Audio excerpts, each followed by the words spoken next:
Piloter sa ferme, donc, ce sont des outils qui sont faits avec des agriculteurs, pour leur permettre de savoir prendre de bonnes décisions. On répond à la question, c'est est-ce que c'est le bon moment ou pas de vendre son blé? Est-ce que c'est le bon moment ou pas d'acheter des engrais? L'environnement est chaotique, il est volatile, et donc chaque agriculteur qui pratique la commercialisation doit se positionner par rapport à est-ce que j'y vais aujourd'hui ou non. Et en fait, notre support technologique, on traite de la data, on travaille avec des algorithmes, on travaille avec de l'intelligence artificielle qui qualifie la situation de tendance sur les marchés, qui qualifie est-ce que c'est le bon moment ou pas d'appuyer sur le bouton.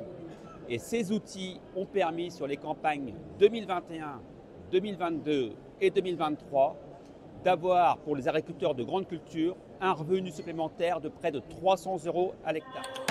Il faut savoir que la majeure partie de la production agricole française, elle est soumise depuis plus de 15 ans aux règles du marché mondial, à savoir on est en concurrence avec d'autres bassins de production. Ça concerne les céréales, ça concerne les produits laitiers, ça concerne la production de viande bovine. Donc aujourd'hui, la politique agricole commune, on est dans ce contexte mondial de concurrence. Donc est-ce que les prix planchers vont pouvoir répondre et apporter une solution aux agriculteurs français? La réponse est joker, puisque ça remet en cause l'ensemble des décisions qui sont mises en place depuis 15 ans au niveau de l'Europe. Donc cet environnement, il est chaotique et aujourd'hui, en tant qu'agriculteur, on a perdu nos repères. Les repères, c'est est-ce que c'est le bon moment d'appuyer sur le bouton? Les repères, c'est quel est le niveau à partir duquel je suis rentable. Donc les repères ont été bouleversés depuis 3 ans dans cet environnement volatile, aléatoire, instable et de forte inflation. Et donc ce qui veut dire qu'on invite les agriculteurs à se mettre en projection de pilote. Le pilote, il pilote sa voiture avec un objectif à atteindre.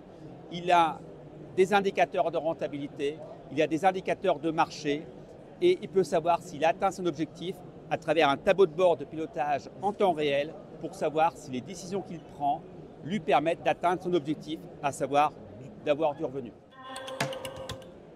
Alors les agriculteurs sont dans la rue parce qu'ils ont peur. En fait, ça correspond aux besoins primaires de la pyramide de Maslow, nos besoins de sécurité.